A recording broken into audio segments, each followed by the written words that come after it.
Good morning mga kaibigan. Ngayon ay Monday na naman. Pero pala ako sa talyer ngayon. Medyo nandis oras tayo nakauwi kagabi galing Bulacan. Ba muna ako ng seat cover guys, kahit dito lang sa baba. Ito naman sa likuran medyo malinis pa. Hindi ko pagsasabayin. At ito yung pinakamarumi. Hindi ito. Lagi inuupuan. So ngayon guys, wala naman kaming lakad, so medyo nakapagpahinga kami ngayon ngayong araw na to.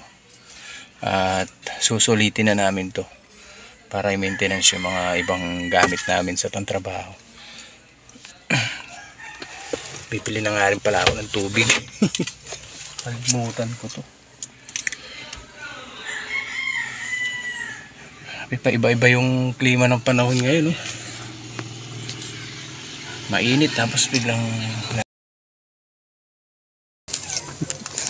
tapusin ko muna to guys para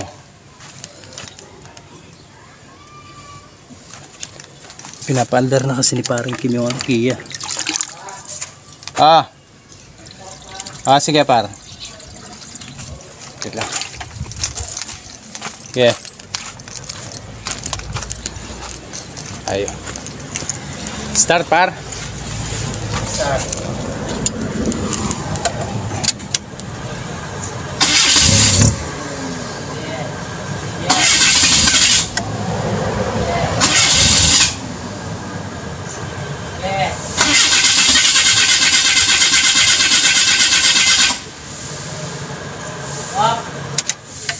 Lain gas. Talaya. Minangat na Sakto kita maluto Lain gas. Walay gas. Walay gas. Walay gas. Tali katang gas. Wah. Ano mo yan? Palwal kayo din tas mo. Wapin. Walay gas mga kaibigan. Ito na para maayos. Medyo matagal din kasi naka-stack dito si Kiabaro. Gawa ng kanyang mga gulong. Yung na-flat, kapako, tapos mahina na yung mga gulong, kailangan ng palitan. Bumili naman kami ng second hand gaya nung binili namin. Pinakita ko nung sa isang video ko. Hindi naman pala pwedeng pang Kia. Malayo. So naisip ni parang Kim na talagang bilhan na lang ng bago yan. Bago yung mga gulong sa harapan, dalawa. Dito, tsaka isa dito. Bago. Para magamit na rin kasi ito. May service na rin. So drain din yung battery, kaya natin sinarge muna namin dito. Yung battery talaga nito sira na Hindi na daw napacharge, hindi na gumana. So no choice, para magamit lang. Kinuha namin yung battery dito kay dito sa isang Kia. Yun yung naka-charge. So ito, palitan din kasi ng gulong to Yung gulong na check na yung mga gulong nito. Pero yung sa likuran nito, alam ko bago to mga bago yan, kasi kami pang bumili niyan dalawa. Tapos itong dalawa dito sa harapan ang kailangan mabilhan. Ayan kaya ayan, bago yan Tapos may pa-align sa kasi umudpud ng gulong para magamit na rin to. At kung na yan mayakyat na ulit ng Baguio. So magiging service namin ito, yun L3, tapos yung tama raw ngayon nakatenga. Kailangan din maayos, kailangan din namin ng service. Kulang kami sa service ngayon. Sa kabila tatapusin ko na to. Daming kalawang tignan nyo yung lumabas na kalawang sa radiator. Ito buhat nung napunta sa akin to guys. Every week dinidrain ko yung radiator niya. Nung unang drain ko dito, yung na yan, yung dilaw na yan, doblehin yung mga 4 o 5 beses. Ganun siya karumi. Kaya every week dinidrain ko siya, tapos pinapalitan ko ng Baka siguro pag malinis na to guys. Susunod naman mineral yan ako. Arte ng sasakyan ano. Wala kailangan kasing ingatan eh. Gawa ng ito lang yung panghanap buhay namin. Ito yung lagi namin ginagamit. Walang service, wala tayo mapupuntahan. Kailangan ingatan talaga. Konting ano lang ay wag lang patagalin. Lalo na yung sasakyan panghanap buhay. Kaya hanggat maaari kapag may naririnig ako, may napapansin akong ano dito kakaiba, sinasabi ko lang agad kay parang Kim, kasi parang Kim naman ang mekaniko natin. Yun. Dahil nung ano nito, repair kit siguro nitong ano niya, power steering eh, kailangan na rin palitan. Mabilis mabawas pero okay pa naman. May baon lang na ano, ATF. Hindi lang tayo sa ano, makina. Tsaka may extra na rin akong belt na kuhaan, medyo malong na yata yung belt natin.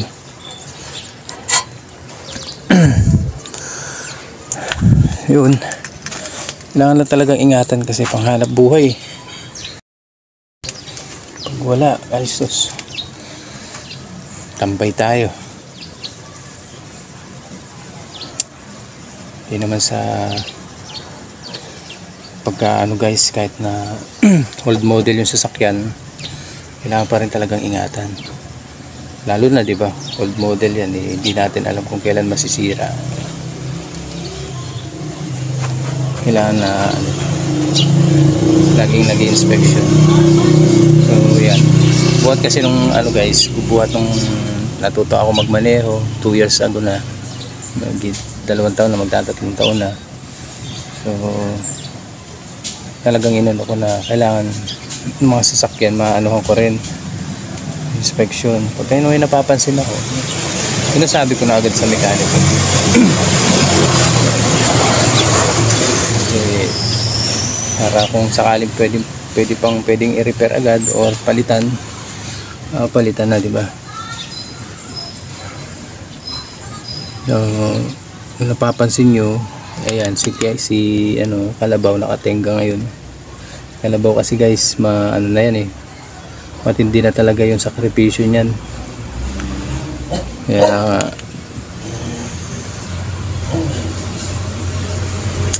pero hindi natin siya bibitawan. Kumbaga dyan lang siya, ayos-ayusin ng pakonti-konti hanggang sa lumakas na ulit siya, pwede na ulit. Sa ngayon papahinga na muna siya. So ako guys, ito lang kasing ano namin eh, pang ano itong Isuzu. So kailangan talaga hanggat maaari araw-araw ko siyang tinitingnan kung may mga nagbago o hindi naman sa ano guys kung bakit na ay, baka sabihin niya naman eh, old model naman yan, ano naman yun. Hindi kasi ganito ho kasi yan eh, yan panghanap buhay namin. Kaya iingatan ko rin. Pag walang sasakyan, walang hanap buhay. Hindi ba tayo pwede maglakad, bit-bit yung mga gamit, di ba? So, eto guys, dahil sa matagal na nakatenga si Kiabaro, nadali yung kanyang pump. At dahil sa meron namang isa dito, kakahuin muna namin para makaiwas sa gastos dahil siya ay naka-ano lang muna, naka-standby lang muna. At yung takip nito nilagay ko kay Isuzu. Sira din pala yung ano, takip niyan. Nihangin oh. Niyo. Dahil wala kaming budget guys. Kaya dapat lagi kayo nag-inspection ng mga sasakyan nyo. Tingnan nyo ang nangyari. Hindi mo mamamalayan, ito ay magkukos ng overheat. Kaya pala nagbabawas yung tubig. Tapang basa ko. Oh. Ito, kinuha muna namin yung ano, yung pump ni ano, Baby Red. Baby Red, ano yung mga pangalan pa eh, no? Parte. Ayan. Sana. Muntika na tayo. Buti hindi tayo naabutan yan sa ano, sa daan. Kahit ganyan, mayaman pa din kami, pinaproponit lang namin yung mga po. Social yung mga pampunas namin dito, pom. Andar na, Kebaro. Kahit ka muna. Kahit ka muna. Ba? Bago na yung ano mo. Bago na yung dalawa mong kamay sa harapan. Bago na yung paa mo. So, ang matitenga ngayon guys, yung kulay pula. Hindi naman nagmamadali yan eh. Importante kasi ito, umandar ito.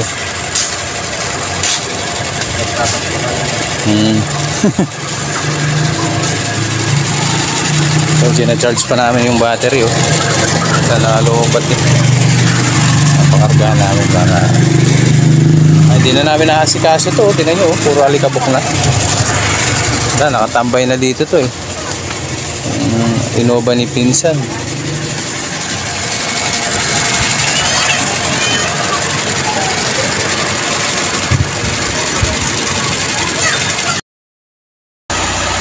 So ayun guys ha. Okay na naman si Kebaro. Hunter na naman oh. Bagong gulong. Buti na lang nandiyan nakahoy oh. Wala nasiraan din kasi ng pampo. Saan? Yan ka muna. Kailangan namin ng dalawang set ng spark plug, isang pump, tapos takip, dalawa.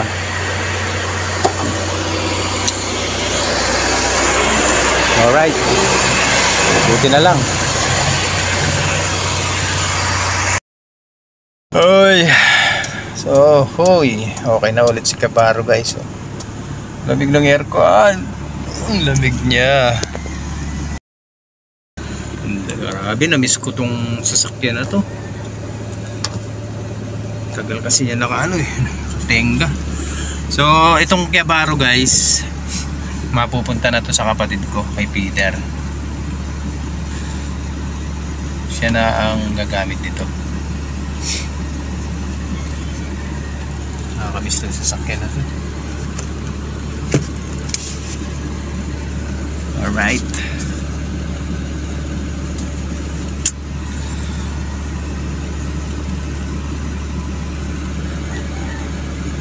Ganda talaga ni Kebaro. Lamig ng aircon.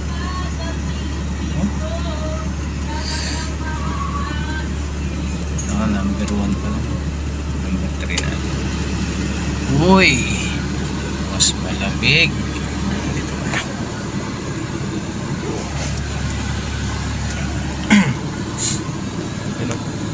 Sarap. Dito na tayo sa bahay ngayon guys. Nalobat kasi cellphone ko kanina eh. 9:34 na ng gabi. Eh, hindi ko pala nadala yung charger ko. Yan ko palang na charge. So yun mga kaibigan, hanggang dito lang yung vlog natin. Kasama ko na naman yung aking marites na maliit. At ayun pa yung isang marites ko. Ayan, puro marites yung mga anak ko ah. Bye bye na. Bye bye.